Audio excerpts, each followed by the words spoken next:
Magandang araw po sa inyong lahat. Sa araw na ito ay mapapakinggan po natin ang kwento ng 10 taong gulang na batang si Raul. Isang batang mahilig makipag-away at mayabang. Ngunit isang araw ay nakapatay siya ng isang uri ng ibon na kung tawagin ay tagak. Dito niya makikilala ang isang diwatang magbibigay sa kanya ng kaparusahan. Ano ang matutuklasan niyang lihim sa mutyang ibinaon sa kanyang dibdib? Magagawa pa kaya niyang makaligtas sa sumpa at labanan ang pinuno ng mga aswang? Sama-sama po nating pakinggan ang kwento ng buhay at pakikipagsapalaran ng batang may mutya ng ginintuang tuka ng tagak. Ngunit bago po ang lahat, mga idol, huwag po nating kalimutan mag-subscribe at i-hit ang notification bell sa aking YouTube channel na The Voice Addict at Apong Isaak para sa mas marami pang makapigil hiningang kwentong aswang at katatakutan mula sa mundo ng kababalaghan. Umpisahan na po natin ang kwento. Raul! Tinamaan ka na lintik na bata ka! Bakit nakikipag-away ka na naman? Awat na! Bitiwan mo ng leeg ni Dante! Baka mapatay mo siya eh! Ano na naman ba ang pinag-aawayan nyo? At nakikipagbasag ulo ka na naman, ha, Raul? Paano? Kasi doon si Raulon tutay eh. Ipinagkakalat ba naman sa mga kaibigan niya na hindi raw niyo po ako tunay na anak kasi maputi raw po ako at maitim kayo. Ang sabi pa eh, tatay ko raw po ang mga tagak na nakikita doon sa likod ng kalabaw. Hindi ko talaga mapapalampas yun, tay. Ano naman? Kung maputi ka at hindi ka katulad ng kulay ng balat ko, ha? May mawawala ba sa'yo? Nagmana ka naman sa namatay mong nanay eh. Pambira ka talagang bata ka, oo. Tapos nagpapaniwala kang tatay mo ang ibon. Tao ka eh. Paano mo magiging tatay ang ibon? Hay nako. Tara na nga, umuwi na tayo. Hindi mo na sana pinatulan. Ano pong hindi papatulan, tay? Pinagkakaisaan po nila ako eh. Ipapakita ko sa kanila na wala silang laban sa akin. Bitiwan niyo po ako, tay. Babasagin ko ang pagbumuka ng mga hayop na yan. Tumigil ka na! Raul! Kapag hindi ka pa tumigil, tatamaan ka na sa akin, sinasabi ko sa'yo. Kapag ito nakarating na naman sa barangay, nako, mapapatalsik na talaga tayo sa baryong to. Halika na! Tara na, anak! Pabayaan mo na sila. Hindi pa tayo tapos, Dante. Papatayin kita sa oras na sinabihan mo pa ako ng ganun. Tama na, anak. Wala namang katotohanan ng ibinibintang nila sa'yo eh. Kailan ka bang titino na bata ka, ha? Palagi ka na lamang nakikipag-away. Tay, bitiwan niyo nga po ang braso ko. Bakit po ba niyo ako kinakaladkad? Sila po sabihan niyo, tay, hindi ako. Hindi po nila ako tinitigilan eh. Hindi po ba kayo apektado sa mga sinasabi nila? Baka po maniwala ako sa kanila at isipin ko nga pong hindi kayo ang tunay kong ama. Hoy, talagang tinamaan ka ng lintik, ano? Kung hindi kita totoong anak, hindi kita mamahalin. Matagal na kitang itinapon siguro dahil sa ugali mong yan. Walang mawawala sa akin, anak. Kahit ganun man ang isipin nila. Ayoko lang na palagi ka nalang nakikipag-away sa mga batang yon. Aba, binabansagan ka nilang batang sanggano. Baka pagdating ng araw wala nang gustong makipagkaibigan sa'yo dahil sa ugali mong yan. Kaya siguro nagiging malupit ka sa mga tagak, ano? Dahil sa kanila, no? Tama kayo, tay. Hindi ko mapigilan ang galit ko.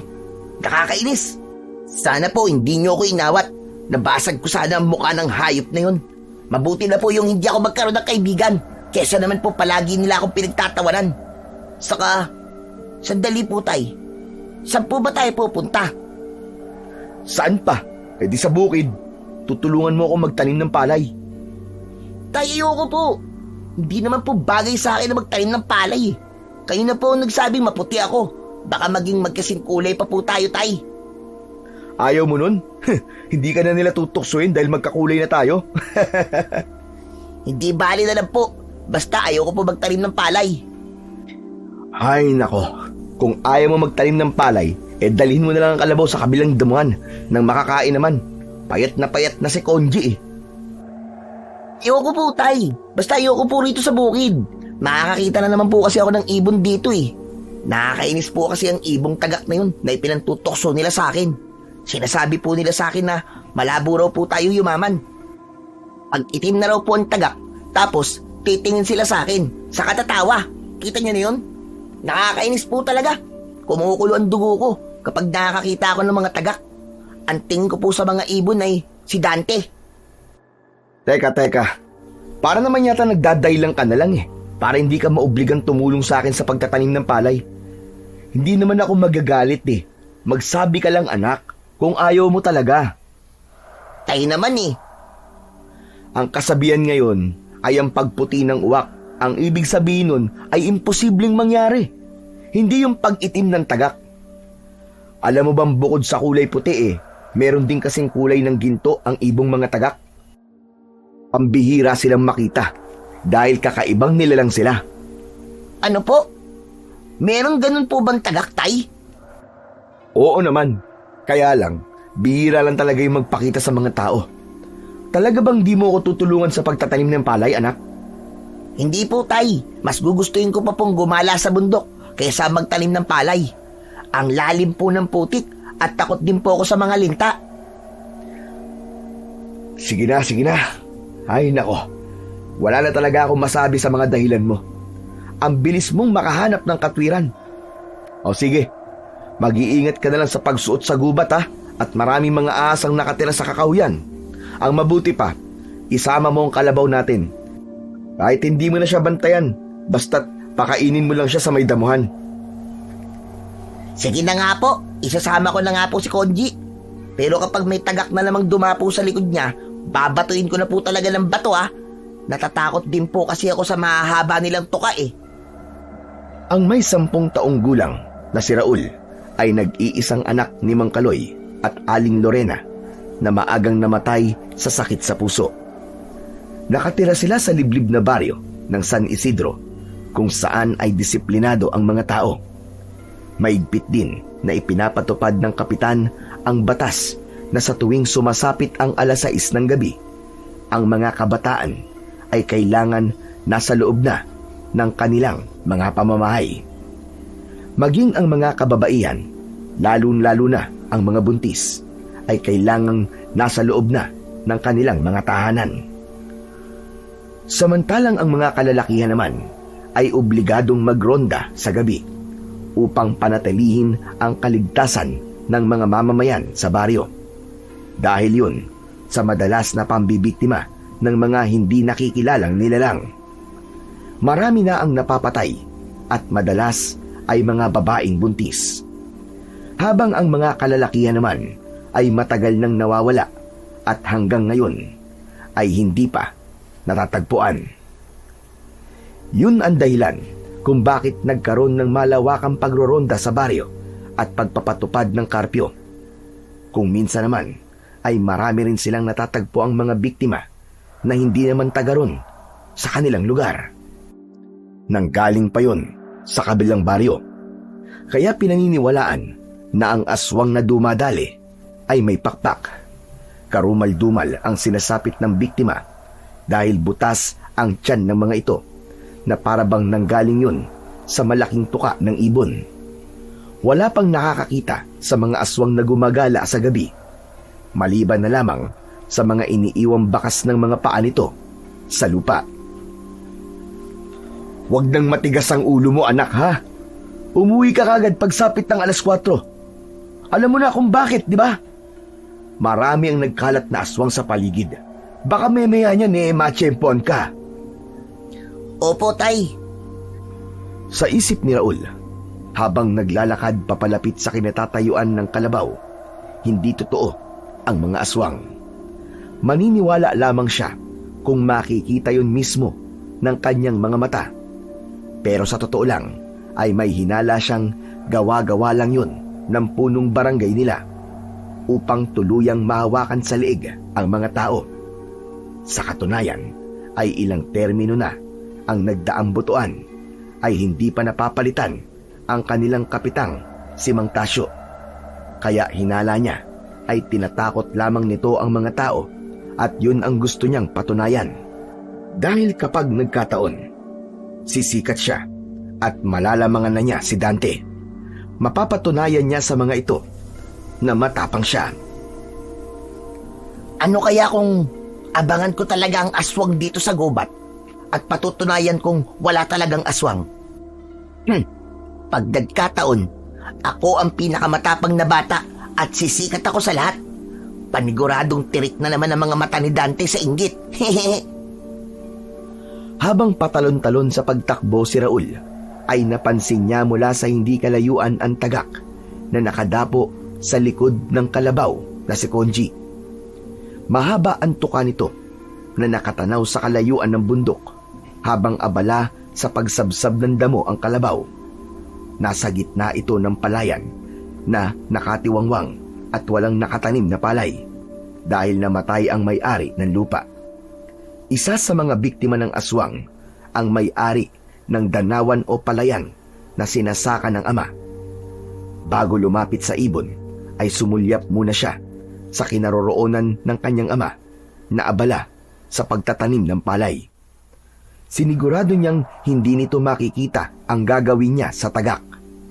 Sumilay ang nakakalokong ngiti sa kanyang labi nang mabuo sa isip ang kanyang plano.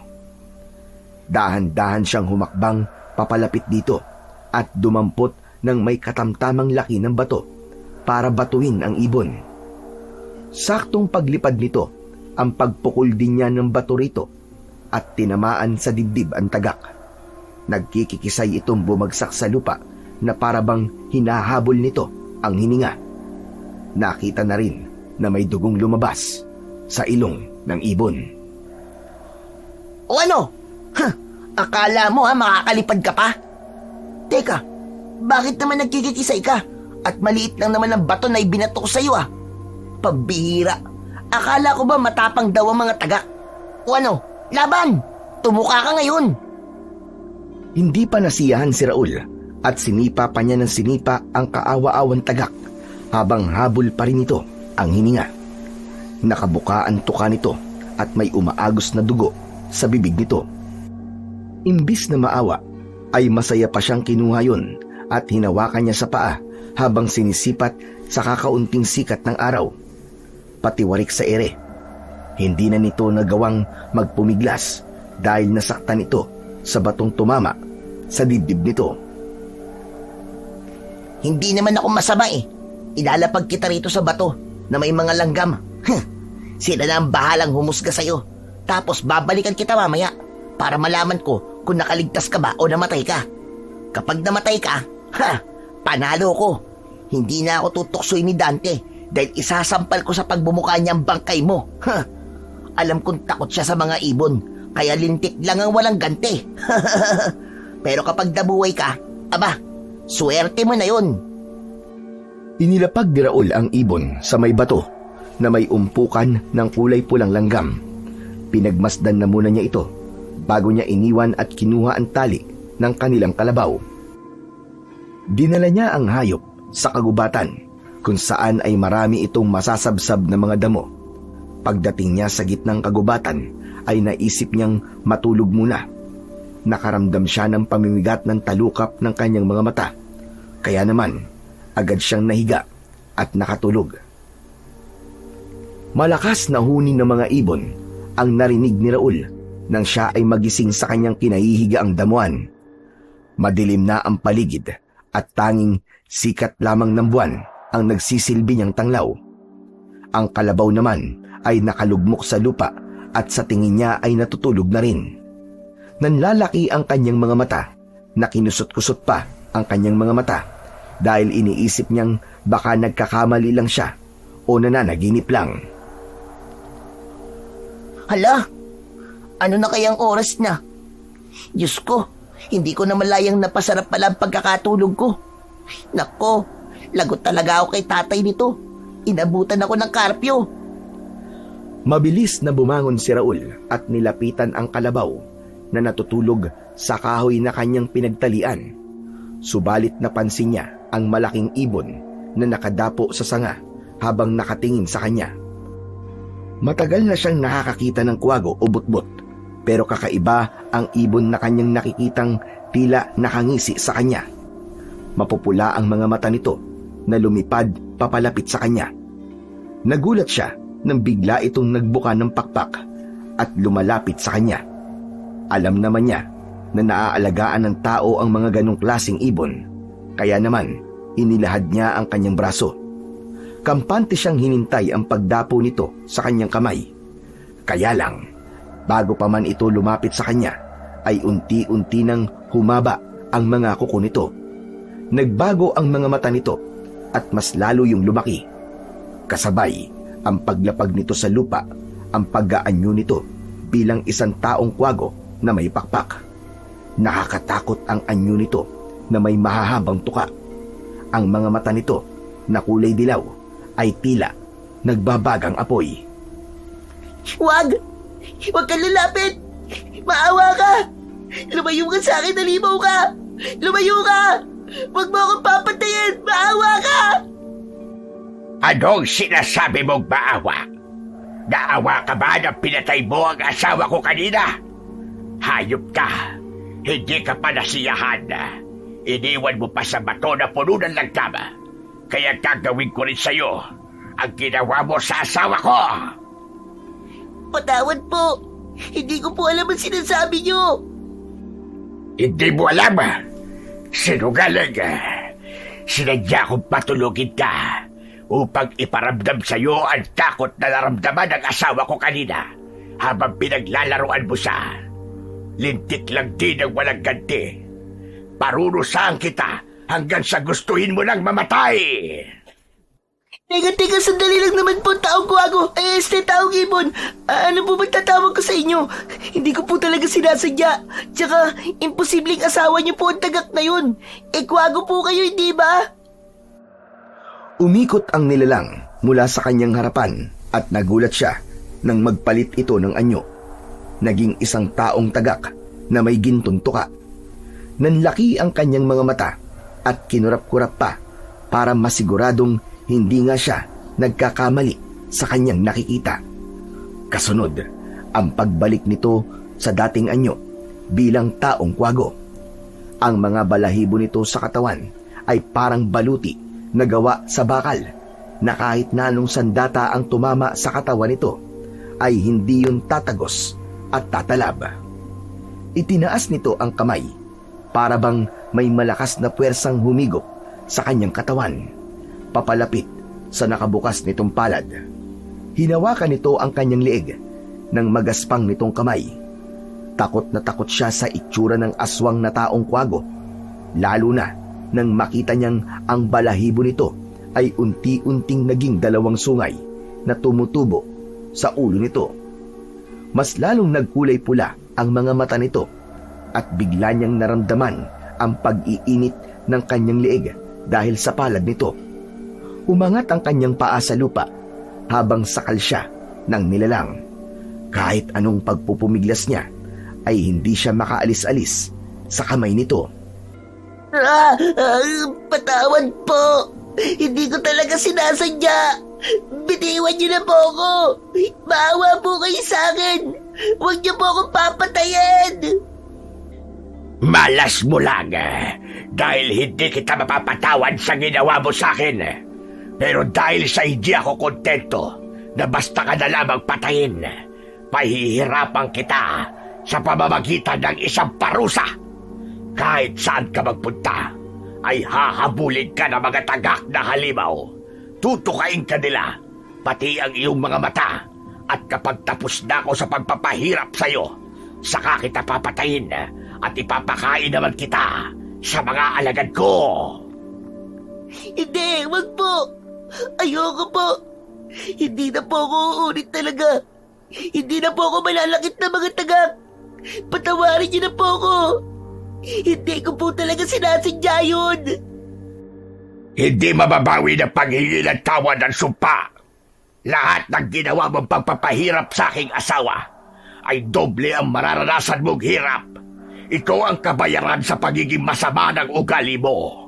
Sa tuwing sasapit ang gabi sa kabilugan ng buwan, mag-aanyok ang taon tagak at tutugisin ka ng mga tao. Manghihina ka kapag hindi ka nakainom ng dugo ng tao at kapag hindi ka sumunod sa tawag ng iyong katawan mahihirapan kang huminga hanggang sa mawalan ka ng balay. Pero bago yun, gagawin ko muna ito sa'yo. Ano pong gagawin niyo dyan? Nakikiusap po ako. Huwag niyo na po akong sasaktan. Tama na po, parang awa niyo na. Teka, ano po ang bagay na yan? Ito ang mutya ng kinintuang tuka ng tagak. Ibabaon ko to sa dibdib mo upang sa tuwing sasapit ang gabi ay makakaramdam ka ng pananakit ng katawan mo. Titigil lang ito kapag nagbago na ang anyo mo. Wag! Wag po! Ipinakita muna ng mabuti ng taong Quago ang kumikislap na tuka ng tagak sa kanyang harapan. Bago yun ubod lakas na ibinaon sa kanyang dibdib. Halos magkandaihi siya sa kanyang shorts dahil sa sakit. Naramdaman niya ang pagbaon ng dulo ng tuka sa kanyang laman, pati na ang pagbulwak ng dugo sa kanyang dibdib. Umagos yun hanggang sa kanyang tiyan. Dahil sa kirot ay napasigaw siya ng malakas, saka naman siya binitiwan ito at bumagsak siya sa lupa. Nananahimik ang asawa ko habang nagpapahinga sa likod ng kalabaw niya. Dahil sabi na, natutuwa siya sa inyong mag-ama. Madalas daw niya kayong nakikitang magkasama sa palayan. Ipinagmamalaki pa niya na balang araw ay ikaw ang papalit na kapitan dahil matapang ka raw at walang inaatas ang laban. Kaya hindi ko matanggap na ginawa mo yun sa kanya. Hindi ako aalis dito hanggat hindi mo nararanasan ang sakit kung paano kang pagtulungang kagatin ng mga pulang langgam. Ngunit sa pagkakataong ito, mga langgam na pula na mas malalaki sa mga langgam na nakita mo ang gagamitin ko sa'yo. Itinaas ulit ng nilalang ang kamay nito at naramdaman ni Raul ang pag-angat ng kanyang mga paa sa lupa. Saka malakas siyang bumalandra sa isang puno. Misteryosong dumikit ang kanyang katawan sa puno at ang mga baging na nakalaylay ay nagmistulang nagkaroon ng buhay at iginapos ang kanyang dalawang kamay, payakap sa katawan ng puno. Kung saan ang mga nakatirang langgam na ligha o langgam na pulang kahawig ng putakte ang nakikita niyang naglalakad papunta sa kanyang kinakapitan. Halos magtatatalon siya sa takot at paghingi ng tawad sa nilalang na may taglay na kapangyarihan. Parang awa niyo na po. Sige na, pakabalan niyo na po ako dito. Ayoko na po.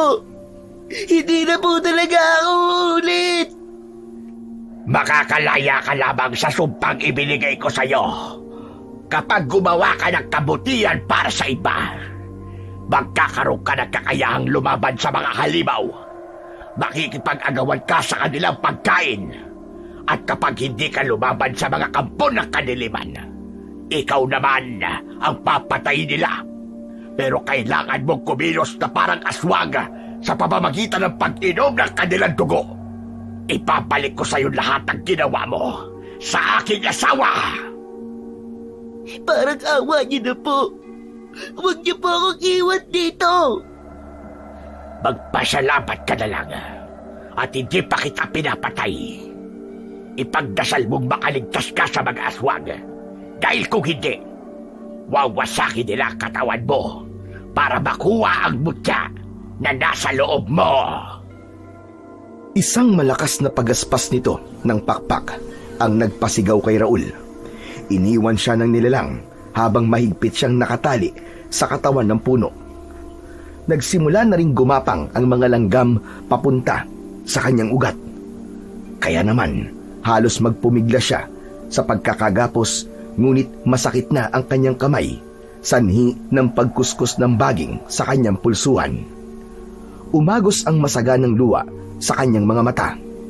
Pinagsisihan na niya ang kanyang ginawang pagpaparusa sa tagak. Tay! Tulungan niyo po ako! Tulungan niyo ako! Ngunit walang nakakarinig kay Raul. Tila bingi ang paligid sa kanyang pagsigaw. Hanggang naramdaman niya ang masakit na kagat ng langgam sa kanyang dibdib. kaya mas lalong lumakas ang kanyang sigaw. Takot na takot siya, lalo pa, at ang ibang langgam ay pumasok sa ilalim ng kanyang short, sa tenga at ilong. Sa isip niya ay sobra siyang nagsisisi. Nagdasal siya na sana ay bigyan pa siya ng pagkakataong mabuhay, na may taong makakita sa kanya at kalagan siya ng tali. Hindi niya maipaliwanag ang sakit na nararamdaman. Para na siyang mababaliw sa bawat pagkagat ng langgam sa kanya. Patawad! Patawad, Tagak! Hindi ko alam na ganito pala ang pinagdaanan mo sa ginawa ko sa'yo. Ang sama ko! Ang sama-sama ko! Tulong! Tulungan niyo ako, parang awa niyo na! Diyos ko, patawad po! Tulungan niyo po ako! Sa dami ng tinamong kagat ng langgam sa katawan ni Raul, ay para nang gustong bumigay ang kanyang katawan. Mabuti na lamang at narinig niya ang boses ng kanyang ama. Nagsisisigaw ito, kasama ang malakas na liwanag ng apoy sa paligid, mula naman sa dalang sulo ng mga tanod. Anak! Raul! Nasaan ka? Anak! Tay! Tulong! Tulungan niyo po ako, parang awa niyo na! Hindi ko na kaya! Taktong paglapit ng kanyang ama, nawalan naman siya ng malay. Hindi alam ni Raul kung gaano siya katagal na nakatulog. Nagising siya sa mahihinang pagsampal ng palad ng kanyang ama sa kanyang mukha. Raul! Raul! Raul, anak! Gumising ka! Sagot, anak! Sagot! Dahan-dahan siyang nagmulat ng kanyang mga mata at nakita niya ang kanyang ama na namumugto ang mga mata na parang nanggaling sa matagal na pag-iyak. May benda na rin ang kanyang dibdib at kinapa ang kanyang sugat. Nandun pa rin ang mutyang isinaksak sa kanya ng nilalang na nagparusa sa kanya. Napahagulgulo siya ng iyak sa harap ng kanyang ama. Nagpapasalamat siyang nabuhay siya at nakaligtas. Mahigpit siyang yumakap sa leeg nito, kaya naman mahigpit din siyang niyakap ng kanyang ama. Sino bang nakaaway mo sa gubat at kinailangan ka pa nilang itali sa puno, anak? Nakita mo ba mga taong gumawa nito sa'yo, ha? Tay, pinarusahan po ako ng isang taong kwago. Ibinaon niya po sa akin sa dibdib ko ang mutya po ng ginintuan tuka ng Tagak. Ano? Sandali, Raul. Hindi kita maintindihan eh. Nasaan ang sinasabi mo mutya ng ginintuan Tagak? Wala naman akong makita. Huminahon ka muna. Baka nananaginip ka lang tungkol sa mutyang sinasabi mo. Tay, nakabaon po sa dibdib ko. Tay, tanggalin niyo po ang benda ng sugat ko. Makikita niyo po ang tuka ng Tagak. Tanggalin niyo po, Tay. Natatakot po ako. Ang sabi po ng nilalang na nanakit sa akin kagabi, magiging taong Tagak daw po ako at hahabulin daw po ako ng mga aswang kahit saan pa po ako magpunta. Tay, natatakot po ako. Ayoko po ng ganun. Anak, hindi totoo ang taong Tagak. Saka wala naman nababanggit sa akin si Lolo Esmi. Siya ang gumamot sa'yo. Ang sabi niya wala daw akong dapat na ipag-alala sa'yo dahil ligtas ka na daw. Maya-maya ay sumilip ang matanda. May hawak itong malinis na basong may laman na tubig. Ngayon lang niya nakita ang matanda, subalit nakangiti ito sa kanya na para bang kilalang kilala siya nito. Tay, sino po siya? Siya si Lolo Esmi, ang matandang albularyo dito sa ating lugar. Hindi mo ba siya natatandaan? Siyang gumamot sa iyong ina. Mabuti naman at gising ka na, Raul. Kaloy, pwede mo ba kaming iwan muna ng anak mo? May pag-uusapan lamang kami. Sige po, Lolo. Ipagtitimpla ko na lamang po kayo ng kape. Sige, Raul, huwag ka mag-alala. Ligtas ka na. Nakangisi ang matanda sa kanya nang ilapag nito ang dalang baso sa kanyang lamesa. Naupo ito sa kanyang tabi at inalalayan siyang makaupo sa katre na gawa sa kawayan. Kumusta ang pakiramdam mo, Raul? Mabuti naman po. Salamat po sa paggamot sa akin. Nakita niyo po ba ang tuka ng tagak na nakabaon sa dibdib ko? Bakit wala pong nakikita si tatay? Hindi niya talaga makikita ang tuka na nakabaon sa iyong dibdib dahil hindi yon makikita ng isang ordinaryong tao. Maliban na lamang kung may tangang mutya ang hahawak sa iyo at magkakaroon ng malakas na reaksyon sa katawan. Pero walang sino man ang dapat na makaalam sa nangyari sa iyo, Raul. Pero, bakit kayo po? Nakikita po ninyo? Dahil isa akong antingerong albularyo. Alam ko kung anong hirap ang mga pinagdadaanan mo kagabi. Dahil ang nagbigay niyan sa iyo ay ang pinakamalakas na diwatang nangangalaga sa kalikasan ng mga ibon. Kung ganun po, alam niyo po kung anong klaseng nilalang ang umatake sa akin kagabi? Oo, ganun na nga. At kagaya na nabanggit ko kanina, nasa ilalim ka ng parusa ng diwatang nagalit sa iyo. Ano ba naging kasalanan mo sa kanya at umabot sa sukdulan ang parusa niya sa iyo? Nagkasala po ako sa kanya, Lolo. Napatay ko po ang tagak na hindi ko po alam mabuting diwata pala at asawa po ng nilalang na nagbaon ng mutya sa dibdib ko. Tulungan niyo po ako, Lolo. Natatakot po ako. Paano po ako makakalaya sa parusa niya? Madali lang. Gumawa ka ng kabutihan sa ibang tao. Magbago ka at wag nang maging malupit sa mga nilalang sa paligid natin. Mabuti na lamang at parusa lang ang ibinigay niya sa iyo. Kahit papano ay binigyan ka niya ng pagkakataon na magbago at itama ang nagawa mong pagkakamali. Sobra na po ako nagsisisi sa mga nagawa ko, Lolo SB. Huli na po para humingi ng tawad sa tagak na pinatay ko. At sama-sama ako po. Hindi ko po alam na ang tagak na pinahirapan ko ay lihim pala naming tagahanga ni tatay. Umagos ang masaganang luwa sa mga mata ni Raul. Sa isip niya ay sobra man siyang nagsisisi, ngunit hindi na niya maibabalik ang buhay ng tagak. Naramdaman niya ang palad ng matanda sa kanyang balikat. Kahit paano ay gumaan ang kanyang pakiramdam. Kung ang magiging kapalit ng paglaya mo sa parusa ng diwata sa iyo ay buhay mo, gumawa ka ng mabuti at unahin mo sa pagsugpo ng mga nilalang na umaatake sa baryo. Ang mga alagad ng dilim na pumapatay sa mga tao, sila ang dapat mong paslagin para mabuhay ka. Malay mo, kapag nakita ng diwatang nagbabago ka na at marami ka nang inililigtas na buhay, ay magkaroon ng panibagong pagkakataon para maitama ang mga pagkakamali mo. Pero, paano po yun, Lolo? Tuwing sasapit po ang gabi, ay magiging anyong taong tagak daw po ako. At kailangan ko daw pong uminom ng dugo ng tao. Natatakot akong baka hindi po ako magtagumpay na lumaban sa mga aswang. At ito na po ang katapusan ko.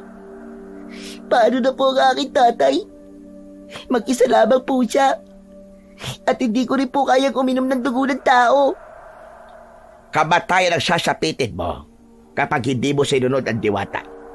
Hindi ka basta-basta mapapahamak dahil may taglay ka ng kapangyarihan. Ang mutyang nakabaon sa dibdib mo. Kung talagang nagbabago ka na, naharapin ng bukal sa loob mo ang parusa sa iyo, suklian mo ng kabutihan, imbis na kasamaan. Sa ganung paraan, mawawala ang sumpa. Yun nga lang, kailangan mo magtiis para mabuhay ka.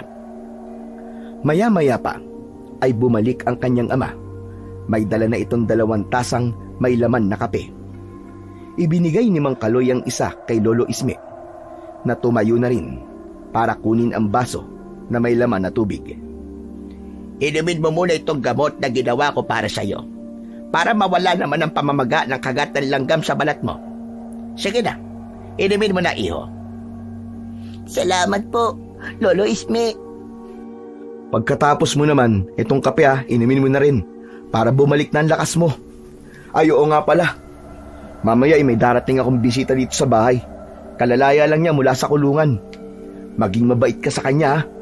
Utang ko sa kanya ang buhay ko nang minsan niya akong iniligtas sa pananalakay ng mga aswang. Sinong kaibigan ba tinutukoy mo, Kaloy?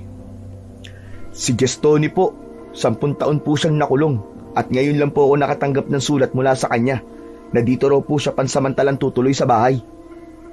Mabuti na po yun at nang matulungan niya kami maghanap ng mga nilalang na umaatake sa mga tao. Bakit po, Tay? Dating manunugis ng aswang si Gestoni. Marami na siyang napatay pero minalas lang siya sa huling aswang na napatay niya. Mabuti naman pala at nakalaya na siya. Salamat nga pala sa kape, Kaloy. Aalis na rin ako. Ang gamot na ibinigay ko sa'yo, Raul, palagi kang iinom ng gamot, ha? Nang hindi mas lumala ang sugat mo sa katawan. Sinabi ko na sa iyong ama kung ano ang mga dapat gawin. Nang makalabas na sa loob ng silid si Lolo Isme, ay sila namang dalawang mag-ama ang nag-usap tungkol sa lalaking kaibigan nito. Hindi maitago ng kanyang ama ang tuwa nang ito ay magbalita sa kanya. Pero kahit nakangiti ito sa kanya, ay nababakas niya sa mga mata nito ang lungkot na hindi niya alam kung para saan. Tay? Bakit po? Wala to, anak. May bigla lang akong naalala. O sige na, inumin mo muna ang kape at magluluto naman ako ng tanghalian natin. Sige po, Tay. Pagkaubos naman po ng kape ay pupuntahan ko po si Dante para humingi po ng pasensya sa nangyari kahapon. Ang tangkasan ng paghakbang ng kanyang ama para lumabas ng kwarto ay natigil sa ere. Nakakunot ang noo nitong napatingin sa kanya at nagtatakang lumapit. Tama ba narinig ko, anak? Hihingi ka ng pasensya sa mortal mong kaaway? Tama ba? Tay, nagkamali po ako. Naging malupit at mayabang po ako sa kapwa ko mga bata. Hindi ko hinabaan ng pasensya ko hanggang sa nakagawa po ako ng kasalanan. Sa kagustuhan ko pong ipakita sa kanila na mas angat ako sa kanila, nakapatay po ako ng tagak. Kaya ito po nangyari sa akin. Sisimulan ko po ang pagbabago ko sa paghingi po ng tawad sa mga taong nasaktan ko. Sana po pala, tumulong na lang ako sa inyong magtalim ng palay. Hindi po sana nangyari to sa akin. Kaya nga hindi ako nagkulang ng paalala sa iyo eh. Pero anak, sana nga ituloy-tuloy na ang pagbabago mo. Nandito lang si tatay, anak, ha? Palagi ako nasa likod mo. Okay, sige. Dahil sa gagawin mo ngayon, lulutuan kita ng paborito mong adobong atay ng manok. Wow! Sige po, Tay. Salamat po. Pagkatapos lumabas ng kanyang ama sa kanyang kwarto, hanggang sa pagpalit niya ng kanyang damit, ay hindi mawala sa isip ang mga sinabi sa kanya ng matanda. Kahit kinakabahan siya, dahil baka imbis na paniwalaan siya, ay pagtawanan lamang siya ni Dante. Isang malalim na buntong hininga ang kanyang ginawa bago lumabas ng kanilang bahay. Dahan-dahan ang kanyang hakbang nang tinahak niya ang mabatong kalsada papunta sa bahay ni Dante. Halos pagtinginan siya ng mga tao nang makita ang mga sugat niya sa kanyang katawan. Mula sa kagat ng mga langgam, parang gusto niya nang umalis ng mga sandaling yun, pero kailangan niyang gawin yun. Mabuti na lamang at nakita niya kagad si Dante. Nakikipagsuntukan ito sa kalaro nito dahil nagkadayaan daw sa turumpo. Umawat siya sa mga ito at nagpaawat naman, pero si Dante galit pa rin sa kanya dahil sa nangyari sa kanila kahapon. Dante, tapusin na natin ang away sa pagitan natin. Patawarin mo ako sa nagawa ko sa iyo kahapon. Hindi ko sinasadya. Inilahad niya ang kanyang palad bilang pakikipagkaibigan niya rito. Ngunit tinignan lang yun ni Dante at napaatras pa ng hakbang. Tila hindi ito naniniwala sa sinasabi niya. Bakas din sa mukha nito ang pagtataka na nakatingin sa mga sugat niya. Bukal sa loob kong paghingi ng tawad sa lahat ng mga nagawa kong mali sa inyo. Alam kong mahirap paniwalaan to, na ang isang katulad ko ay hihingi ng tawad sa iyo. Pero Dante, naiintindihan kong walang mapupuntang mabuti ang pakikipag-away sa'yo. Mas lumapit si Raul sa nakatayong si Dante. Inilahad niya ang kanyang kamay dito at naluluwa ang mga matang tinanggap ang paghingi niya ng tawad. Nagyakap sila habang tinatapik ang likod ng bawat isa. Nagpalakpakan ang mga taong nakakita sa pagbabating yon ni Dante at Raul. Sila noon ang madalas na laman ng away, kaya masaya ang mga tao nang makitang si Raul mismo ang nagpakumbaba sa paghingi ng tawad. Akma na sanang aalis si Raul para umuwi sa kanilang bahay nang matigilan siya nang makita ang lalaking nakatayo sa labas ng bakuran. May dala itong bag at habol ng tingin sa kanya. Nilampasan niya lang ito at diretso niyang tinahak ang daan pauwi sa kanilang bahay. Nilakihan na lamang niya ang hakbang ng kanyang paa nang maramdaman niyang nakasunod sa kanya ang lalaki. Balbas sarado ito at hindi mabasa ang ekspresyon ng muka ng lalaki. Bigla siyang kinabahan dahil inisip niyang baka aswang yon at nagpapanggap lang na tao. Lalo na at sinabi sa kanya ng matanda na hahabulin siya ng mga aswang. Kaya hindi siya nakatiis at hinarap niya ang lalaki. Sino ka? Bakit sinusundan mo ako, ha? Sandali. Huwag ka matakot sa akin. Pamilyar kasi ang pangalan mo sa akin eh. Pati na ang edad mo. Kilala mo ba si Kaloy? Napaunat siya ng tayo at biglang naalala ang kwento ng kanyang ama tungkol sa kaibigan nitong darating daw at pinagkakautangan daw nito ng buhay. Kaya naman, gumuhit ang ngiti sa kanyang labi nang makilala ang lalaki. Kayo po ba si Mang Gestoni? Ako nga. Kilala mo pala ako. Opo, kanina lang po kayo naikwento ni tatay. Tara po, sumunod po kayo sa akin. Salamat naman. Akala ko nagkamali ako ng batang sinundan eh. Masaya silang nagkwekwentuhan sa mabatong kalsada nang biglang may humarang na 5 lalaki na parehong mga lasing. Tila gusto ng mga ito na guluhin si Mang Gestoni. Lalo pa at hinawakan siya sa balikat ng mga ito at itinulak pa siya sa gilid ng kalsada. Napaluhod siya sa lupa kaya naman nasugat ang kanyang tuhod. Nang muli siyang tumingin sa lalaki ay pinapalibutan na ito ng mga lasing. Raul, ayos ka lang ba ha? Mabilis na lumapit sa kanya si Mang Gestoni para alalayan siyang tumayo. Pero hindi siya nagpahawak rito. Kaya bago ito nakalapit sa kanya, ay hinawakan ito ng mga kalalakian at kinuha ang dala nitong bag. Tila may hinahanap ang mga ito sa loob ng bag. Pati na sa loob ng bulsa ni Mang Gestoni. Humingi ang mga ito ng pambili ng alak. Ni hindi nito sinubukan lumaban habang hindi inaalis ang tingin sa kanya. Sandali lang naman mga pare. Sino ba kayo? Bakit kailangan ko magbigay sa inyo ng panginom? Huwag po kayo magbibigay sa kanila, Mang Gestoni. Mga tambay po sila na walang silbi kundi banggulo lang. Magtrabaho kayo mga pare. Huwag kayong manghingi sa mga taong walang lakas na lumaban sa inyo. Ang lalaki ng katawan nyo, hindi kayo lumaban ng patas. Hindi nagustuhan ni Mang Alex ang sinabi ni Mang Gestoni. Kaya naman, bigla nitong sinuntok sa muka si Mang Gestoni. Bagsak sa lupa si Mang Gestoni, kaya si Raul ang kumilos. Hinawakan niya ang paa ni Mang Alex na sisipa sana sa tiyan ni Mang Gestoni. Nakakunot ang noo nito na hindi makawala sa malakas na kamay ni Raul. Sinubukan nitong magpumiglas, bigla yung sinuntok sa muka saka sinipa ang masailang bahagi ng katawan nito. Namilipit ito sa sakit. Natakot ang mga kasama nito at hinilang pakaladkad si Mang Alex papalayo sa kanila.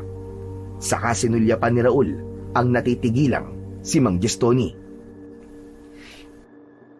Mang Gestoni, alam niyo po bang naiinis ako sa mga lalaking hindi kayang ipagtanggol ang kanilang mga sarili? Sa paanong paraan niyo po iniligtas si tatay? Para po kasing wala sa itsura niyo ang marunong makipaglaban. Yun ba? Pagpasensyahan mo na ako, Raul. Iniisip lang kita na baka madamay ka kung lalabanan ko sila. Paano mo siyang napabagsak? Kakaiba ang lakas mo Hindi na po mahalaga kung gaano po ako kalakas. Kaya po ba hinayaan niyo ako masaktan?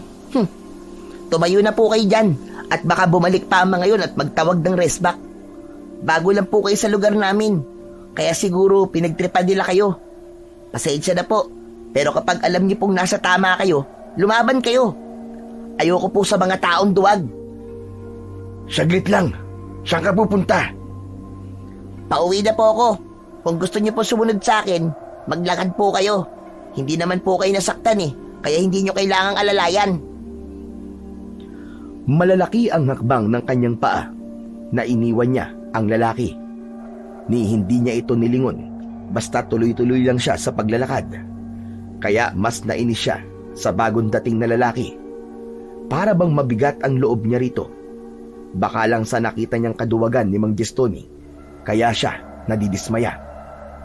Pagdating nila sa bahay, ay nakita niyang nakatayo ang kanyang ama sa pintuan. Lumawak ang ngiti nito nang makita ang lalaking kasama niya. Kaloy, nandito na ako. Uy, Gestoni! Mabuti naman at nagkita na pala kayo ni Raul. Teka, kumusta pala ang biyahe mo?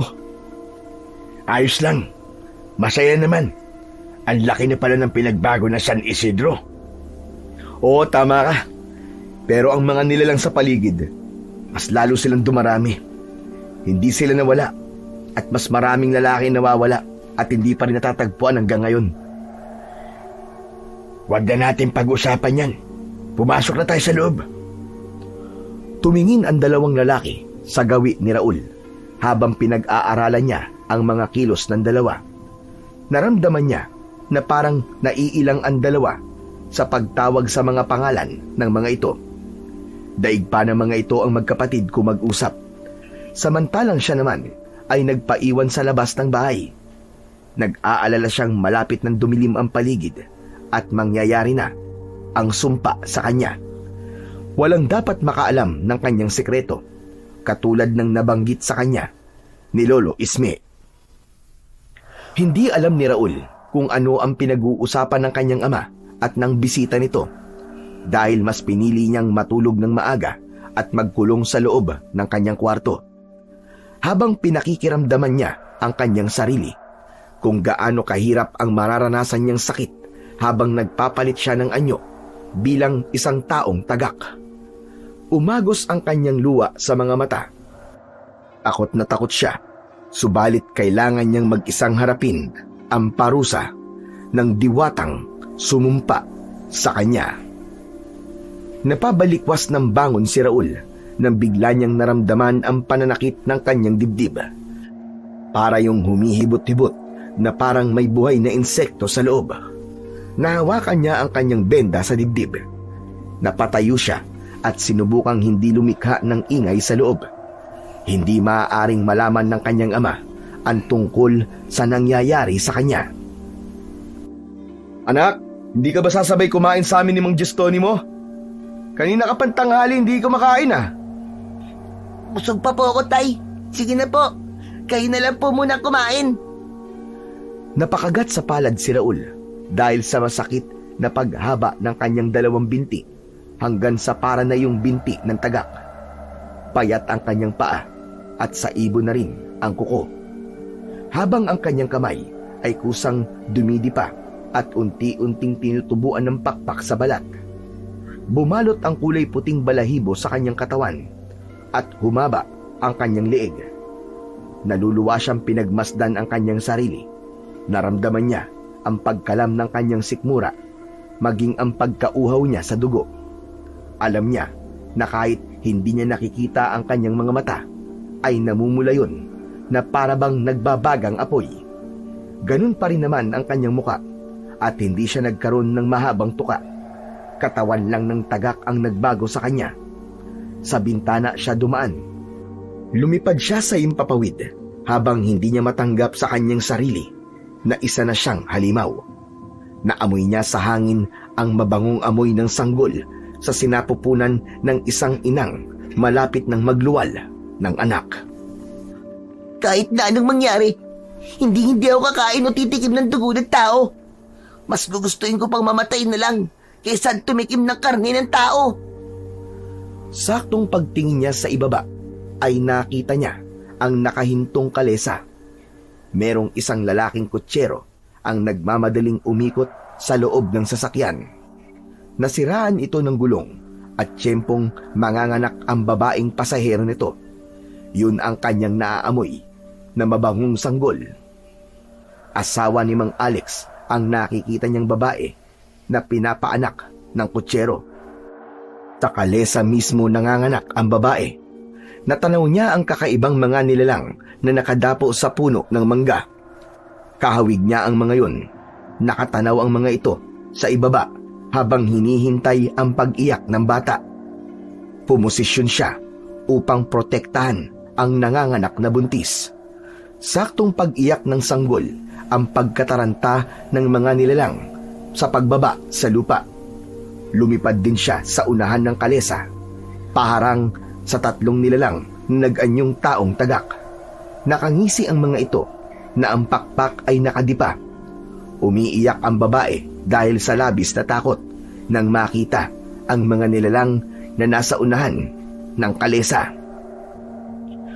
Kung ano man ang binabalak nyo, ay huwag nyo lang ituloy dahil hindi ko kayo hahayaang magtagumpay. Balit hindi natinag ang mga taong tagak. Umatake ang mga ito papalapit sa kanya.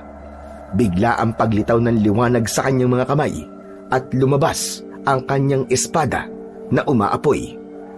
Ngunit katulad niya ay meron din palang mga sandata ang halimaw.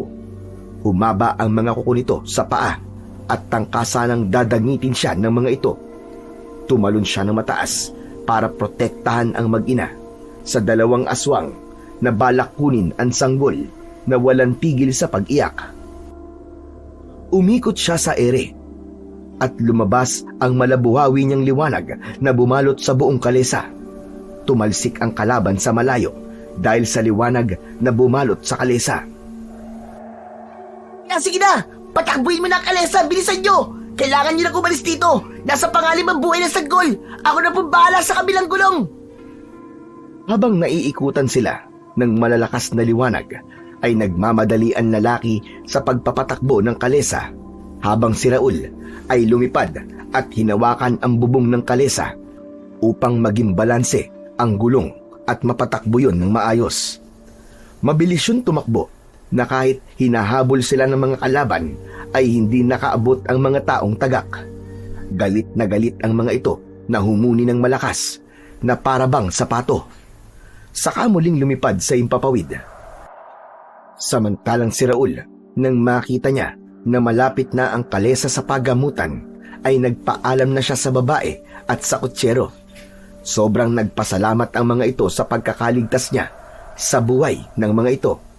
Saka siya muling bumalik sa lugar kung saan niya nakita ang mga kalaban. Pwede yata ang karne ng mga aswang ang kainin ko. Kung sino man kayo na sumubok patayin ang anak ni Mang Alex, kayo ang magiging pagkain ko ngayong gabi. Humanda kayo! Saka siya tinubuan ng pangil, saka umatake sa 3 mga nilalang na nakangising nakatingin sa kanyang dibdib. Natitilam ang mga ito sa mutyang nakabaon sa kanyang dibdib. Itinutok niya ang kanyang espada at malakas na pinagtataga niya ang mga ito. Pero magaling ang mga kalaban na umiwas sa kanyang mga pag-atake. Naramdaman niya ang pagtama ng mga kuko nito sa kanyang dibdib. Bumagsak siya sa lupa.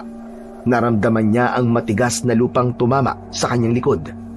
Napansin niya ang pagliwanag ng kanyang sugat at husayong naghilom. Mabilis siyang bumangon at hinarap ang mga nilalang na nakatayo sa kanyang harapan. Sabay-sabay ang mga ito na lumapit sa kanya at mabilis na hinawakan ang kanyang magkabilaang braso. Akma na sana siya nitong kakagatin sa leeg nang umikot siya sa ere at tumalsik ang mga ito sa lupa. Inatake niya ang mga ito gamit ang umaapoy niyang espada.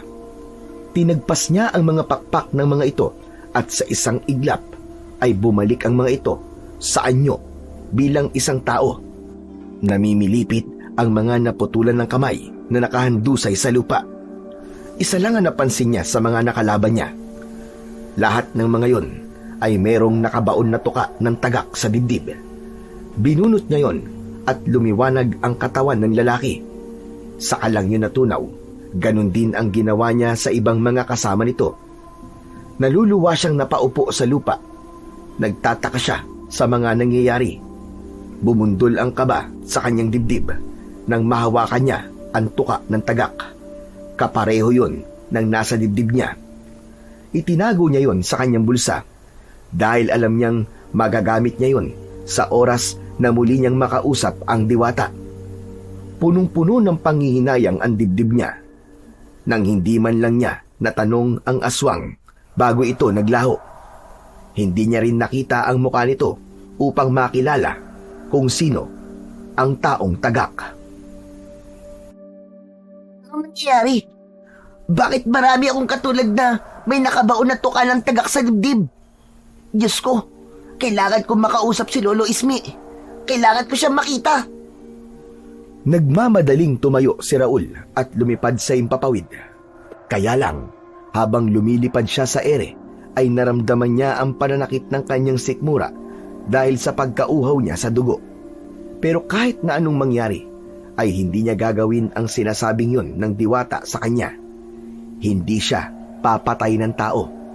Hinanap niya ang bahay ng matanda sa gitna ng kakahuyan.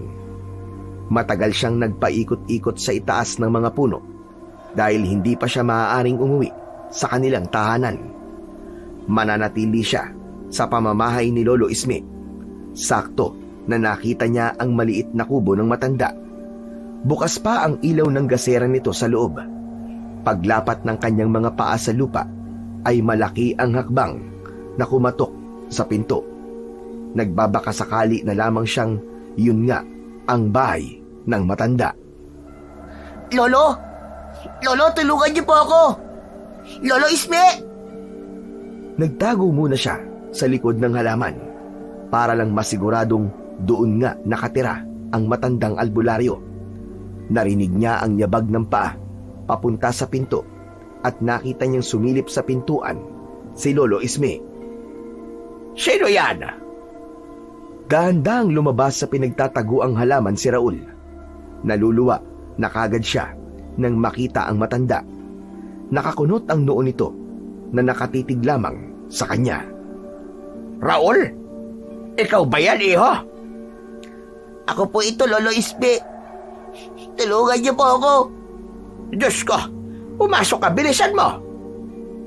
Nilakihan ng matanda ang bukas ng pinto para makapasok siya. Mabilis na isinara ni Lolo Isme ang bintana pati ang pintuan at pinaupo siya sa upuang gawa sa kahoy. Nanginginig ang kanyang katawan habang tinitiis ang pananakit ng kanyang sikmura. Bakit nagpunta ka rito? Ano ba nangyari sa'yo? Ito po ang kapalit ng parusang ibinigay sa akin ng diwata. Ang maging taong tagak at uminom po ng dugo ng tao. Pero hindi ko po yun magagawa, Lolo Isme. Hindi ko kaya. Pero mamamatay ka, Raul, kapag hindi ka uminom ng dugo. Maghihina ka. Baka ikaw ang gawing pagkain ng mga aswang na humahabol sa'yo. Hindi bali na lang po, Lolo Isme. Hindi ko lang po maiwasang hindi malungkot kapag naiisip ko po si tatay. Ano na ang plano mo ngayon? Bakit ka pumunta rito? Pakiramdam ko po, niloko ko ng diwatang nagparusa sa akin, Lolo. Parang hindi po siya totoong diwata. Natuklasan ko po kanina sa mga napatay kong taong tagak. Meron din po silang mga mutya sa dibdib ng gininto ang tuka ng tagak. Hindi lang po ako nakaranas ng ganong kaparusahan. Kaya siguro, marami na mga aswang sa baryong to dahil lahat ay pinarusahan ng diwatang yun. Lolo Isme, tulungan niyo po ako. Naguguluhan na po talaga ako sa mga nangyayari sa akin. Kagaya na sinabi ko sa'yo kanina, walang makakaalam ng tungkol sa'yo dahil papatayin ka ng taong bayan. Ikaw ay kabilang na sa mga aswang at kapag tumindi ng tumindi ang pananakit ng iyong sikmura, mapipilitan ka ng uminom ng dugo. Pwede ka namang uminom lang ng dugo ng tao, tapos hindi mo sila papatayin. Paano naman po yun? Anong mangyayari sa kanila, Lolo Isme? Mabubuhay naman sila. Yun nga lang, mahahawa sila ng iyong pagiging aswang. Teka lang, maalala ko. Hindi ba't may kaibigang padating ang ama mo? Opo, nasa bahay na po siya. Si Mang Gestoni po. Nalaman ko po, nakakalabas lang po niya sa kulungan. Ano po dahilan at nakulong siya, Lolo Isme? Alam po ba niyo? Ha? Matagal na panahon na yon. May 10 taon na ang nakakalipas. Isang mag-asawa ang hinabol ng taong bayan dahil kay Gestoni. Ang sabi aswang daw ang mag-asawa. Tumakas pa nga mag-asawa pero hinabol sila ni Gestoni. Napatay yung babae. Anak pala ng dating kapitan na nagpakamatay rin matapos na mamatay ang anak. Nakulong si Gestoni dahil nagkamali siya ng hinala. Dahil sa kanya, isang buhay ang nawala. Ano pong balita sa nakatakas na asawa ng babae, Lolo? Nakaligtas po ba siya? Walang naging balita noon sa baryo. Ang kutod ng lahat, patay na ang lalaki. Pero pagkatapos nun, lumitaw ang mga aswang. Lahat na makakita sa mga aswang ay pinapatay nito. Kaya hanggang ngayon, ay wala pang nakakakita sa totoo niyong anyo. Sa tingin ko po, ay kakalat sa buong baryo ang itsura ng aswang. Dahil sa mag-asawang iniligtas ko. Anong ginawa mo pala sa mga napatay mo? Kinuha ko po mga tuka na nakabaon sa kanilang dibdib. Tapos natunaw po silang bigla. Pwede ko bang makita kung ano ang itsura? Kukunin sana ni Raul ang mga tuka ng tagak na naipon niya sa kanyang bulsa nang biglang lumiwanag ang labas ng bahay ng matanda. Narinig nila ang boses ni Kapitan. Yun ang oras ng pagroronda ng mga ito kasama ang mga tanod. Bumundol lang kaba sa kanyang dibdib na napatingin sa nag-aalalang muka ni Lolo Isme. Magtago ka na muna sa kwarto. Baka makita ka nila sa ganyang kalagayan. Dalian mo! Mabilis siyang pumasok sa nakabukas na pintuan ng silid ng matanda at isinara yun. Narinig niya ang usapan sa labas. Dinig niya ang boses ni Kapitan na nagtatanong kung may napadpad doon na kahinahinala ang kilos dahil nakapagsumbong na pala ang babae at kutsero kay Kapitan. Wala naman pong nagagawi sa lugar na ito. Ang totoo nga po nagpapahinga na ako nang tumawag kayo. Maya-maya pa ay narinig niya na nagpaalam ang mga ito sa matanda. Kasunod ang mga yabag ng paa ng mga tanod ni Kapitan, papalayo sa bahay ng matanda. Saka lamang isinara ni Lolo Isme ang pintuan.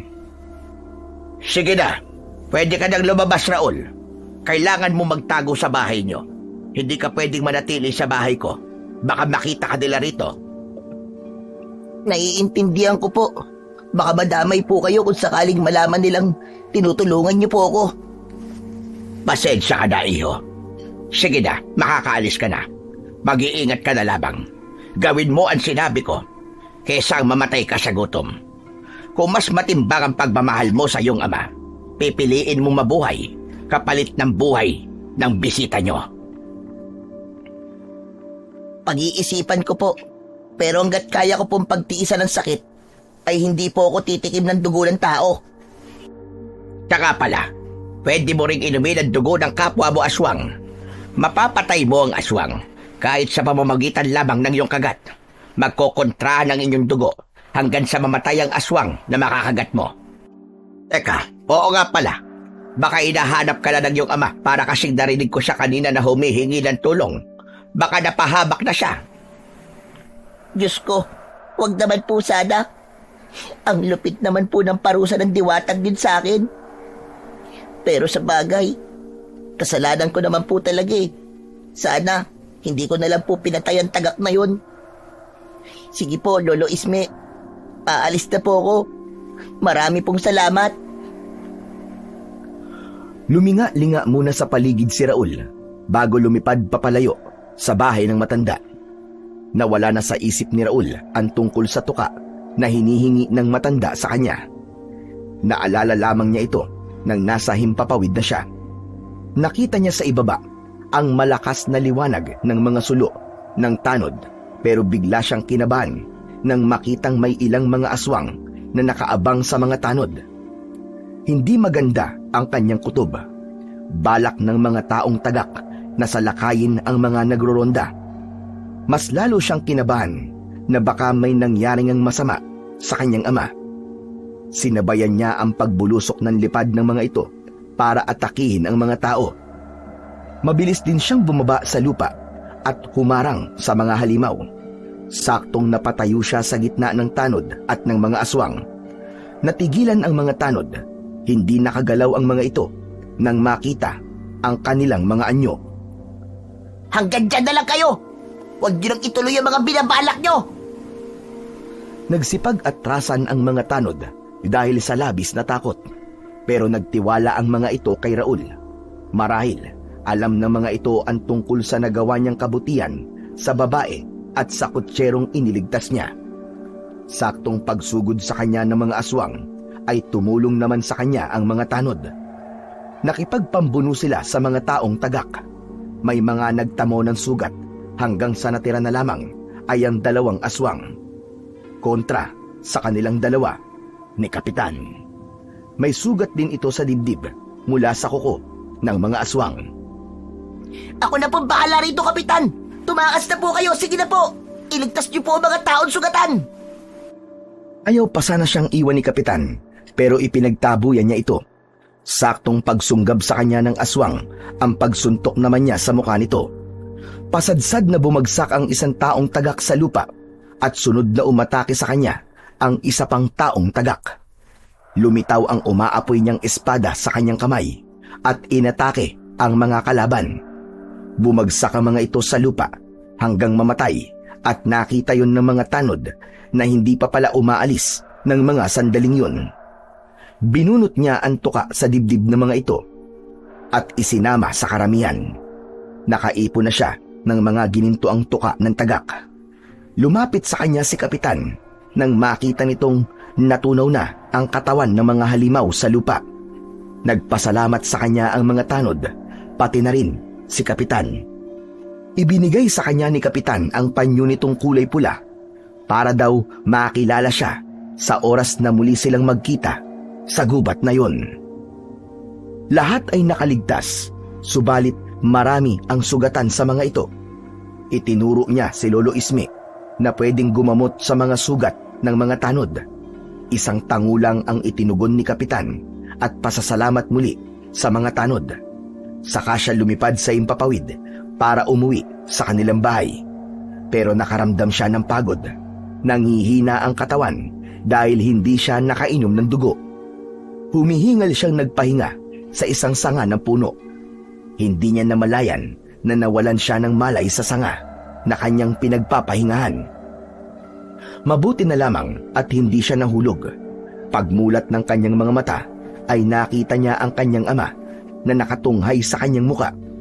Bakas ang pag-aalala sa mukha nito at pagtataka ang naramdaman niya dahil alam niyang sa puno siya nakatulog.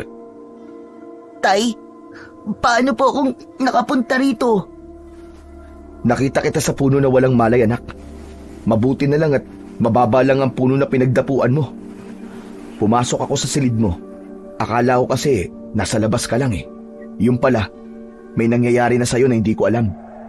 Alam kong sinabi mo yun sa akin, pero binaliwala ko lang dahil iniisip kong baka nagkakamali ka lang, anak eh. Nak, bakit hindi mo sinabi sa akin ng maayos? Tay, hindi pwedeng may makaalam ng tungkol sa pagkatao ko. Natatakot po ko, Tay. Pinag-alala mo ko, anak. Hindi ko alam kung anong gagawin ko ng mga sandaling yun nang makita kitang walang malay. Alam po ba ito ni Mang Gestoni, Tay? Hindi, wala akong sinabi sa kanya na may ganyan kang kalagayan. Alam ko na po kung bakit po siya nakulong, Tay. Nakapatay po siya ng babae. Ano? Sinong may sabi niyan sa'yo? Si Lolo Ismi po. Paano niya kayo nailigtas, Tay? Dahil inatake ako ng aswang na babaeng napatay ni Gestoni. Pero dahil anak siya ni Kapitan, pinalabas na kasalanan ni Gestoni kung bakit namatay yung anak niya. Ipinakulong siya ng dating kapitan sa baryo. Pero hindi nagtagal, namatay din si Kapitan. Natuklasan ng mga tanod niya, nawakwakan siya nito sa loob ng kwarto. Kaya ang sabi, si Gestoni raw ang may gawa nun. Kaya lang, ay napatunayan naman na hindi yun gagawin ng isang normal na tao. May kutob na pinatay ito ng asawa ng anak. Pero ang mahalaga sa akin ngayon ay ang kaligtasan at paggaling mo. Wala po akong makakamit na kaligtasan, Tay. Hanggat hindi po ako nakakalaya sa sumpa ng diwata. Napansin ni Raul na parang may iniindang sakit sa dibdib ang ama. Magtatanong pa sana siya sa kanyang ama nang biglang pumasok si Mang Gestoni sa loob ng kanyang silid. Lumapit ito sa kanyang tabi at umalis naman si Mang Kaloy para ikuha siya ng maiinom na tubig. Ano nangyari? Wala po. Ayos na ako. Gusto ko rin po magpasalamat sa pagkakaligtas niyo po sa tatay ko. Gagawin ko talaga yon, Raul. Hinaplos ni Mang Gestoni ang pisngi ni Raul, pero parang may malakas na puwersang tumulak rito at tumalsik ito sa saig na gawa sa kawayan. Hindi ito nakabangon at nahirapang tumayo. Saktong pagbalik ni Mang Kaloy ay naabutan itong bumabangon pa lamang si Mang Gestoni sa saig. Nanlalaki ang mga mata ni Raul at nakaawang ang bibig niyang nagpalipat-lipat ang kanyang tingin sa muka ng dalawang lalaki. Mabilis na inilapag ng kanyang ama ang baso sa ibabaw ng lamesa. Sa kanilapitan ang nakatayo na si Mang Gestoni. Tay! Mang Gestoni! Ano po nangyayari? Nakita ni Raul na namumula ang palad nito na parang nasunog. Nagtataka itong napatingin sa kanyang muka. Kitang-kita niya ang takot sa muka ni Mang Gestoni. Si Mang Kaloy naman ay nanginginig ang katawan at yun ang napansin niyang parang may mali sa mga ito. Mabilis na lumapit sa kanya si Mang Gestoni at walang kaabog-abog na itinaas ang kanyang damit. Nalantad sa paningin nito ang pinagbaunan ng ginintuang tuka ng tagak. Ang alam niya ay hindi yun makikita ng isang ordinaryong tao. Pero batay sa tingin ni Mang Gestoni, natitigilan itong muling tumingin sa kanya. Nakikita nito ang tukang nakabaon sa kanyang dibdib. Sino nagbaon ng tuka ng tagak na to? Teka, wag mo muna akong hawakan. Po, alam niyo po ang tungkol sa tuka ng tagak sa dibdib ko? Nakikita niyo po? Sagutin mo muna ang tanong ko. Sino ang may gawa nito? Isang diwatang taong kwago po. Pinarusahan po niya ako sa pagpatay ng tagak na asawa raw po niya.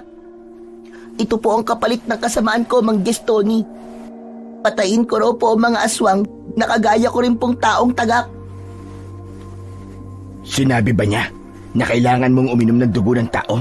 O di kaya kumain ng karne ng tao? Dahil kung hindi, ay mananakit ang sikmura mo dahil sa gutom at makakaramdam ka ng panghihina ng katawan? Opo, sinabi po niya yun. Pero nadiskubre ko po kagabi na halos lahat po ng mga napatay kong taong tagak ay tulad ko pong may nakabaon din na tuka sa dibdib nila.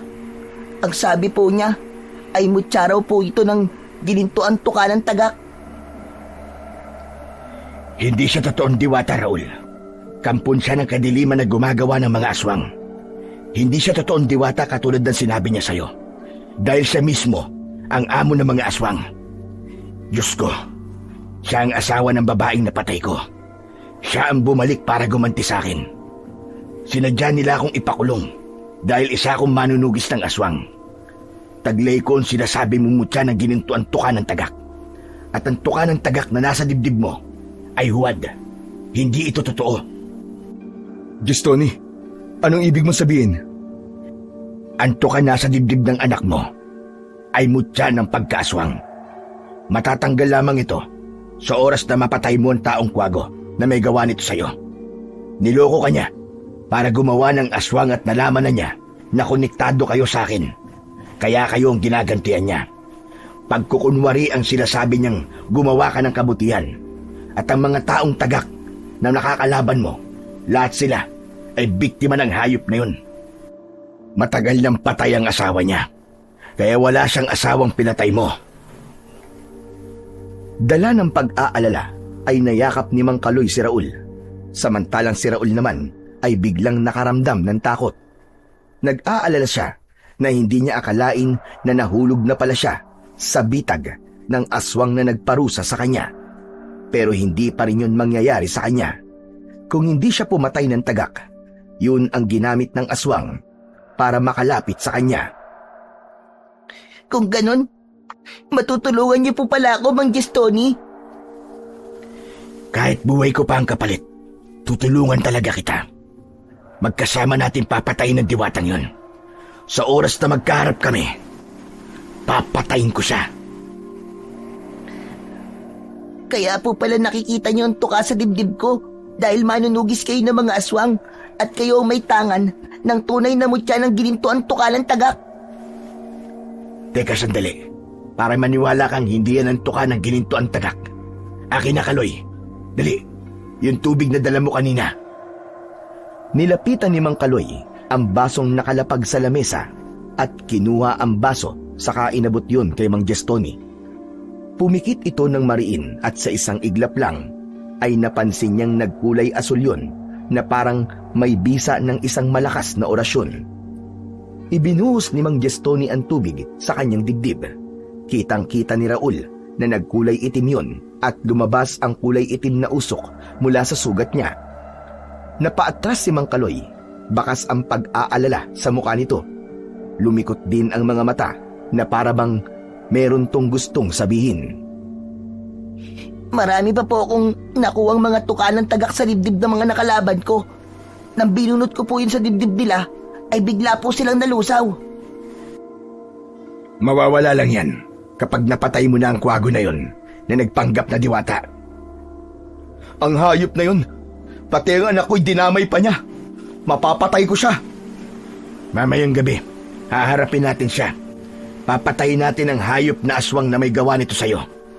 Ang lahat ng mga taong tagak na aharang sa ating daan hanggat maaari ay pipilayan lang natin sila dahil maging sila ay ililigtas natin. Sasama ako, Gestoni. Sasamahan ko ang anak ko. Mang Gestoni, ano pong gagawin ko sa mga tuka na to? Ililipat ko sa iyo ang turay na mutya ng gininto ang tuka ng tagak. At ang mga tuka ng tagak na yan na naipon mo, ang gagamitin mo sandata laban sa kanya. Yan din ang papatay sa halimaw na yon. Pero may lumalabas na pong sandata sa kamay ko sa tuwing nagpapalit po ako ng anyo. Hindi siya tatabla ng sandatang yan dahil siya rin ang nagbigay sa inyan. Inaniwala ka niya sa mga salitang sinabi niya sa iyo. Ang makakapatay sa kanya ay ang tunay na mutya ng ginintuan tuka ng tagak at ang mismong tuka ng tagak na ibinaon niya sa kanyang mga biktima, ang tunay na makakapatay sa kanya. Kaya tama lang ang ginawa mong pag-iipon sa mga tuka. Hinubad ni Mang Gestoni ang suot nitong kwintas, saka isinuot yun sa kanyang leeg. Nakita niya ang mahabang tuka ng tagak sa palawit at ibang-iba yun sa itsura ng tuka na nakabaon sa kanyang dibdib. Naramdaman niya ang pagsanib ng malakas na puwersa sa kanyang katawan, pati na ang pagbabago sa kanyang pakiramdam. Tay, paano nga pala ako nakaligtas sa pagkauhaw sa dugo? Bigla ka nagsalita habang natutulog ka na kailangan mo ng dugo. Kaya hiniwa ko ang aking braso at ipinatak ko sa bibig mo. Hindi ko inilapat ang kamay ko sa bibig mo para hindi ako mahawa ng pagiging aswang. Sa awa ni Raul sa kanyang ama, ay bigla siyang tumayo at yumakap dito. Pero ganun na lamang ang pagtataka niya nang tumalsik din si Raul pabalik sa kinatatayuan ni Mang Gestoni. Bumagsak siya sa sahig at nakita niya ang kanyang ama na nakahiga na rin sa sahig. Si Mang Gestoni ang agad na nakapagsalita. Anak ng putya naman, Kaluyo. Pati ikaw ay may sumpa ng aswang at balak mo pang itago sa amin. Kaya pala na magkita tayo ay hindi kayo yumakap sa akin. Sa halip ay hinawakan mo lang kamay ko at iwas kang lumapit sa akin. Hindi, wala pa akong tuka ng tagak sa dibdib nun. Kagabi lang nangyari to sa akin nang makasalubong kong taong kwago. Tay, Iniangat ng kanyang ama ang damit at meron din ito sa dibdib. Sinabi nitong katulad ng sinabi ng taong kwago, parusa yon sa pagpatay raw sa asawa nito. Si Raul, taglay na niya ang pinakamalakas na kapangyarihan dahil nagsanib ang mutya sa kanyang katawan. Ibang usapan kapag naisuot ang mutya ng tagak sa taong may hawa ng aswang. Talagang isang malakas na kapangyarihan ang mabubuo.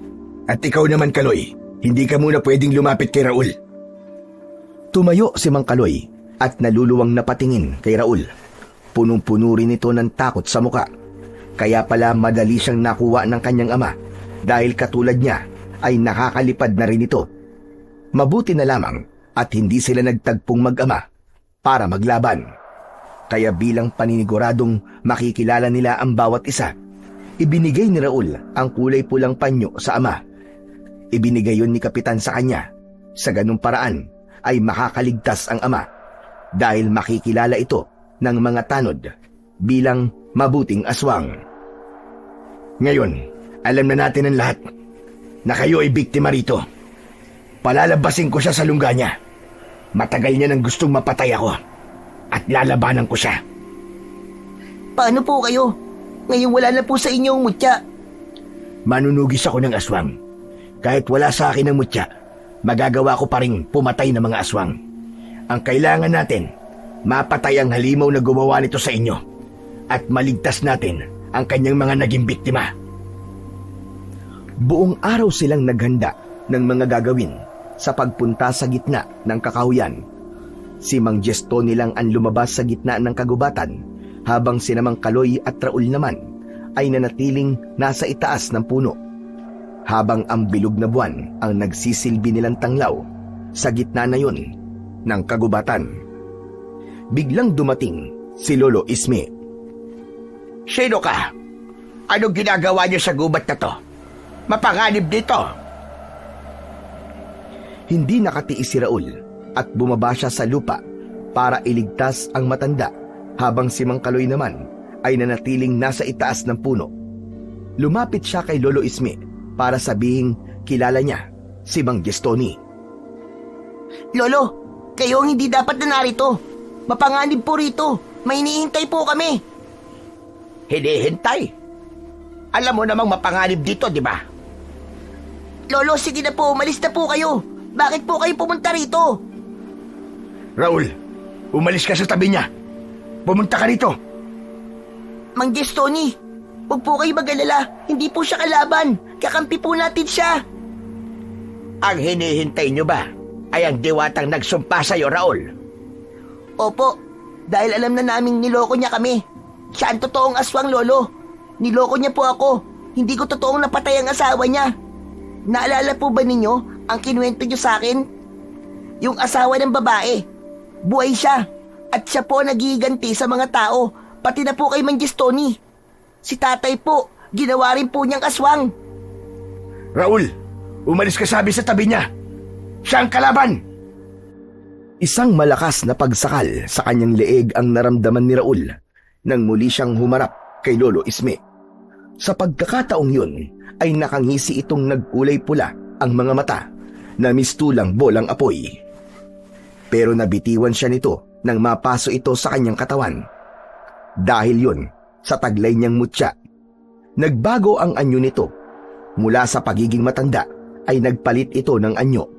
Nagkaroon ng balahibo sa katawan si Lolo Isme. Tumubo ang matatalas nitong mga kuko sa kamay at nagkaroon ng mahahabang pangil, pati na ang pagtubo ng sungay. Ito ang lalaking nagparusa sa kanya. Mula sa puno ay bumaba na rin sa lupa si Mang Kaloy at galit na galit itong sumugod sa nakatayong si Lolo Isme. Hayop ka! Pati ako at ang anak ko! Ginawa mong aswang! Magbabayad ka sa aking hayop ka! Hindi na kayo makakabalik sa dati niyong anyo. Mapapatay na muna niyo ko bago kayo makalaya sa kapangyarihan ko. Tay, huwag po kayo lumapit sa kanya. Pinatay nila ang aking asawa, kaya kulang pang kabayaran yan sa lahat ng sakit na pinagkaloob nyo sa akin. Mga hayop kayo, lahat ng may kinalaman sa pagpatay sa asawa ko, magiging aswang na kagaya nyo. Walang makakaligtas sa bagsik ng paghihiganti ko. Yun ay kung magtatagumpay ka pa sa amin. Ililigtas ko sila at papatayin kita dahil sa ginawa mo sa akin. Tama lang pala, natugising ka ng mga tao noon dahil kampon kayo ng demonyo. Ibabalik ko sa'yo lahat ng pagpapahirap mo sa aking hayop ka. Matitikman mo ngayon ang ganti ng isang batang pinarusahan mo. Ha! Sabay ng pagsigaw ni Raul, ang pagbalot ng liwanag sa buo niyang katawan. Naging taong tagak si Raul, ngunit sa pagkakataong yun ay hindi na isang kulay puting tagak, kundi isang kulay gintong tagak na ang liwanag ay may epekto sa mga nilalang na katulad niya. Nadamay ang kanyang ama sa tila nakakapasong epekto ng liwanag sa katawan niya. Habang si Lolo Isme ay nakatayo lamang at tila hindi nasisilaw sa kanyang liwanag. Lalo na nang ilabas ng aswang ang hawak nitong espada na may kulay itim na usok. Mang Jess, Tony, umalis na po kayo rito ni tatay. Bilisan nyo! Ilayo niyo po siya sa akin!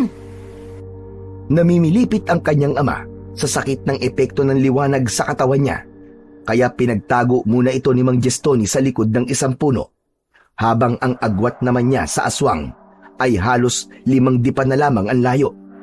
Nakangisi itong nakataas ang espada. Ipinakita niya rin ang kanyang espada, kasabay ng pagbagsak sa lupa ng mga taong tagak na nasasaktan sa liwanag ng katawan ni Raul. Hindi makagalaw ang mga aswang. Sige na, Raul! Patayin mo siya! Ako na ang bahala sa mga taong tagak na bumagsak sa lupa! Itatago ko sila sa hindi maaabot ng liwanag mo. Saka ako babalik para tumulong sa'yo! Wala na akong magagawa. Wala na, dahil nagkalat na mga aswang naniniwalang na parusahan lamang sila ng diwata. Pero ang totoo, ito ang ganti ko sa lahat ng mga naging kasamaan nila sa buhay ng asawa kong pinatay niya. Nararapat lamang na patayin ka dahil nalimaw ka. Nagkunwari pa kayo matanda na nagmamalasakit sa akin, hayop ka. Mapapatay kita. Tama na, Satsat. Patutunayan ko sa inyo walang binatbatan sa data mo laban sa kapangyarihan ko. Kahit tangan mo pa ang mutya na gininto ang tuka ng tagak. Inutil ka at madaling naniniwala sa pagkukunwari ko. Ganun na? Ngayon, hindi ka na makakatawa sa gagawin ko. Lasapin mo kapangyarihang sinasabi mong walang binatbat sa'yo. Itinutok ni Raul ang liwanag ng espada sa taong kwago at tumalsik ito sa lupa nang tamaan ito ng kanyang kapangyarihan. Natagalan itong tumayo dahil sa malakas na epekto ng kanyang kapangyarihan. Sinubukan niya itong lapitan, subalit nagulat siya sa mabilis nitong pagtayo at naramdaman niya ang pagbaon ng espada sa kanyang tiyan. Hindi niya naisip na may kapangyarihan din itong kumilos na parang kidlat at kasing linaw ang paningin nito ng kwago. Mabilis siyang binunot sa kanyang tiyan at bumagsak siya sa lupa. Kaya naman, si Mang Gestoni ang humarap dito at sumigaw ng malakas. Anak! Hayop ka! Sinaktan mo ang anak ko! Papatayin kita! Pagtataka ay napabangon si Raul. Tinawag kasi siyang anak ni Mang Gestoni. Sa isip niya ay bakit sasabihin yon ng lalaking kaibigan ng kanyang ama. Napatingin siya sa gawi ni Mang Kaloy na nakayuko dahil iniiwasan nito ang liwanag sa kanyang katawan. Saktong dumating ang kasama ng mga tanod pati si Kapitan. Nakita ng mga ito ang kulay pulang panyo sa braso ni Mang Kaloy, kaya hindi nito sinaktan ang kanyang ama. Sa halip ay inalalayan itong tumayo, habang si Mang Gestoni ay nakikipagpambuno sa aswang na si Lolo Isme. Naramdaman ni Raul ang paghilom ng kanyang sugat sa tiyan at sa hindi maipaliwanag na dahilan, bigla siyang umangat sa hangin at malakas na lumabas ang lumalagablab na apoy sa kanyang espada. Bigla siyang dinala ng hangin sa kinaroroonan ni Lolo Isme. Sakto yon ng pagbagsak sa lupa ni Mang Gestoni. Duguan ng tiyan nito dahil sa tama ng espada ni Lolo Ismi. Ubod lakas niyang itinarak ang kanyang espada sa katawan ng aswang at lumabas ang kulay itim na usok sa katawan nito. Hindi! Hindi maaari! Pagbabayaran mo ito! Bumangon si Mang Gestoni at ubod lakas din itong sinuntok ang aswang sa muka, kaya tuluyang bumagsak sa lupa si Lolo Isme. Saktong pagbagsak nito, ang pagsaksak ulit ni Raul ng espada sa katawan nito.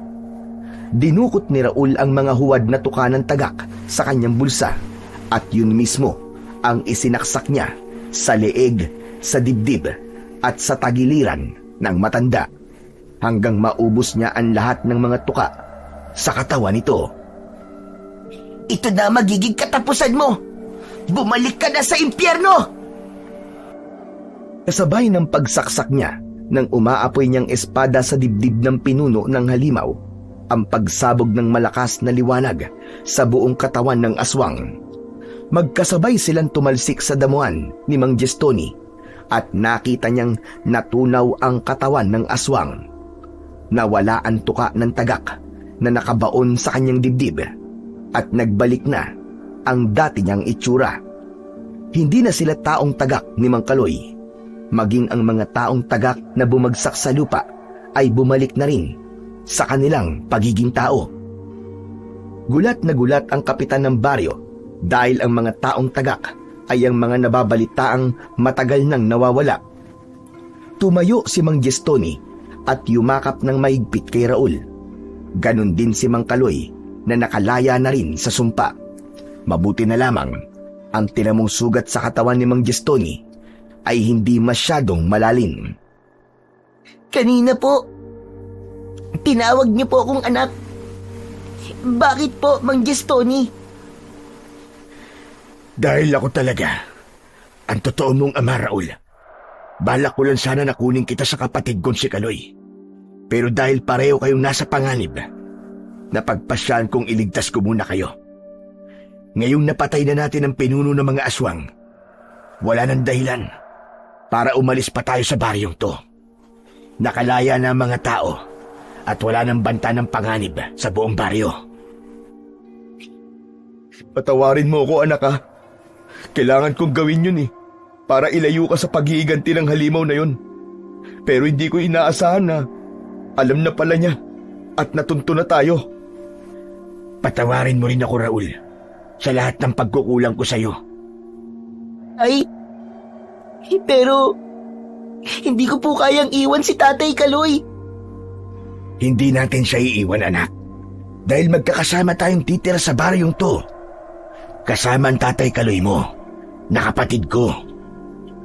Nagulat silang lahat sa pagsigaw ni Dante nang makita nito na nakabalik na ang amang matagal nang nawawala. Isa sa mga taong tagak na nailigtas ni Raul at tatay pala ni Dante. Nagpasalamat ang lahat sa kanila, pati si Kapitan at ang mga tanod nito. Maging si Dante na tuwang-tuwa na nakipagyakapan pa kay Raul bilang pagbibigay pasasalamat sa kanilang mga nagawa. Tuluyang nakalaya ang San Isidro sa pambibiktima ng mga aswang, habang ang mutya ng ginintuang tuka ng tagak ay nanatiling nasa leeg ni Raul. Hindi na siya mananakit ng mga tagak. Sa halip, magiging kaibigan na niya ito habang buhay. Masaya siya sa pagkakaroon ng dalawang ama. Magkakasama rin silang nagtatanim ng palay habang ang batang si Raul ay makikitang nakikipaglaro sa mga tagak kasama ang kanyang mga bagong kaibigan. Kahit ano pang pagtatago ng lihim ay mabubunyag pa rin yun at malalaman kung ano ang tunay na layunin ng isang nilalang. Ngunit kailanman ay hindi mananalo ang kasamaan laban sa puwersa ng kabutihan.